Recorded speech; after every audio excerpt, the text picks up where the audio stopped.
Histoire l'homme merveilleux qui a vaincu le Tchan. Lorsque le fils du Tchan eut procédé comme autrefois pour s'emparer du mort, il prononça des paroles menaçantes, s'empara de Saïdi, le jeta dans le sac, attacha fermement le sac, mangea des gâteaux au beurre et partit avec son fardeau. Après que Saïdi eut, comme auparavant, demandé qui devait raconter l'histoire, et que le fils du Tchan eut répondu en secouant simplement la tête, Saïdi commença le récit suivant. Il y a très longtemps vivait au pays de Barchis, une contrée sauvage.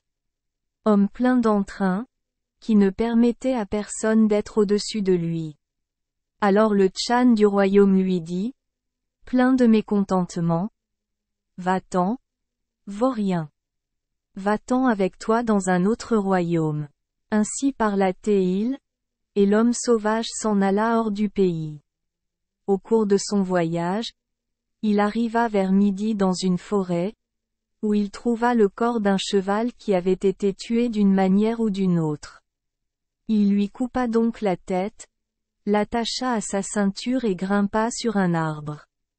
Vers minuit, une foule de tchadkours, mauvais esprits, montés sur des chevaux d'écorce, portant également des bonnets d'écorce, se rassemblèrent autour de l'arbre. Ensuite se rassemblèrent d'autres tchadkours, montés sur des chevaux de papier et ayant des casquettes de papier sur la tête, et ils se placèrent également autour de l'arbre. Pendant que ceux qui étaient rassemblés prenaient divers vins et liqueurs de choix, l'homme regarda anxieusement depuis l'arbre et, ce faisant, la tête du cheval tomba de sa ceinture. Les tchadkers en furent extrêmement alarmés, à tel point qu'ils fuyaient çà et là en poussant des cris effrayants. Le lendemain matin, l'homme descendit de l'arbre et dit, « Cette nuit, il y avait à cet endroit beaucoup de viande et de liqueurs de choix, et maintenant elles ont toutes disparu. » Et pendant qu'il parlait ainsi, il trouva un flacon d'eau-de-vie, et comme il avait envie de boire, il appliqua aussitôt le flacon qu'il avait trouvé à ses lèvres. Quand soudain en jaillirent de la viande, des gâteaux et d'autres friandises bonnes à manger. Ce flacon, s'écria-t-il, est assurément un flacon à vœux, qui procurera à celui qui a tout ce qu'il désire. Je prendrai le flacon avec moi. Et après avoir ainsi parlé, il continua son chemin jusqu'à ce qu'il rencontra un homme tenant une épée à la main. Pourquoi, s'écria-t-il, portez-vous cette épée dans votre main? Et l'homme répondit, cette épée s'appelle Kreischwinger. Et quand je lui dis, Kreischwinger, voici un homme qui m'a pris une telle chose, suivez-le et rapportez-la. Kreischwinger s'avance, tue l'homme et me rend mes biens. À cela, le premier répondit, de ce vase jaillit tout ce que vous désirez. Échangeons. Ils firent donc un échange. Et quand l'homme s'en alla avec la flasque, celui qui possédait maintenant l'épée dit, Kreischwinger, sors maintenant et ramène-moi ma flasque. Alors l'épée sortit, tua son ancien maître et rapporta le vase d'or. Quand il eut voyagé un peu plus loin, il rencontra un homme tenant à la main un marteau de fer. Pourquoi, s'écria-t-il, tiens-tu ce marteau dans ta main?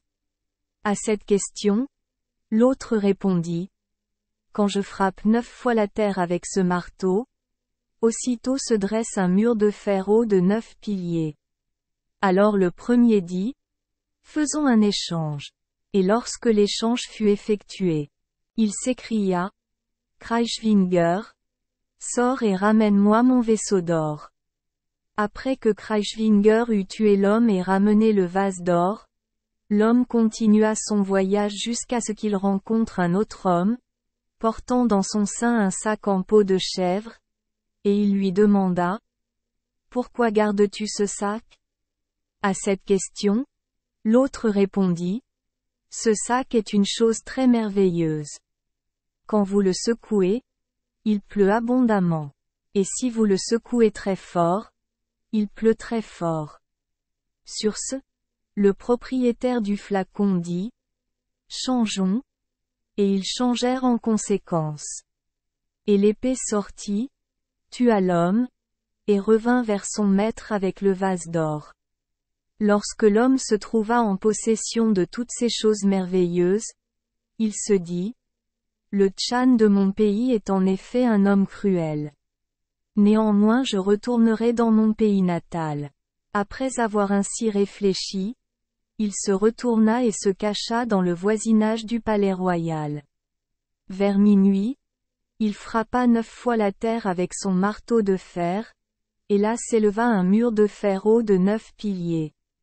Le lendemain matin, le Tchan se leva et dit, pendant la nuit, j'ai entendu un puissant toc à l'arrière du palais. Là-dessus, l'épouse du Tchan regarda dehors et dit, au fond du palais se dresse un mur de fer haut de 9 piliers. Ainsi parlait-elle. Et le Tchan répondit, plein de colère, cet homme sauvage et plein d'esprit a sûrement érigé ce mur de fer. Mais nous verrons si lui ou moi serons le vainqueur.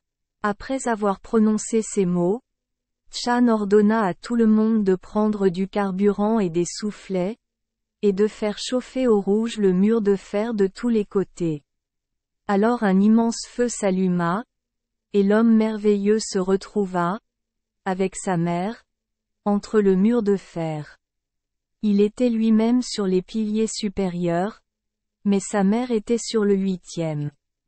Et parce que la chaleur atteignit la mer pour la première fois, elle s'écria à son fils, les feux que le Tchan a ordonné au peuple d'allumer détruiront le mur de fer, et nous mourrons tous les deux. Le fils répondit, n'ayez crainte, mère, car je peux trouver un moyen de l'empêcher. Quand il eut prononcé ces paroles, il secoua le sac de peau de chèvre, et il tomba une forte pluie et éteignit le feu. Après cela, il secoua le sac avec encore plus de force, et une mer puissante s'éleva autour d'eux, qui emporta à la fois le combustible et les soufflets que les gens avaient rassemblés.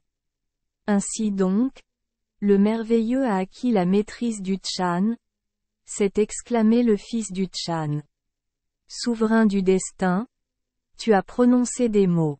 Et c'est Sarwala Misdou Jakzang. Ainsi parla Saïdi, et il jaillit du sac dans les airs.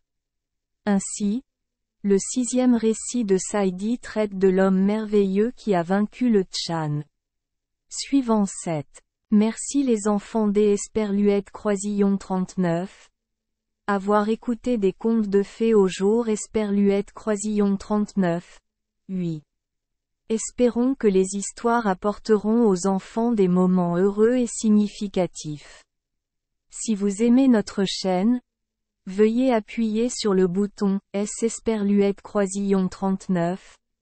Abonner, pour ne manquer aucune histoire intéressante.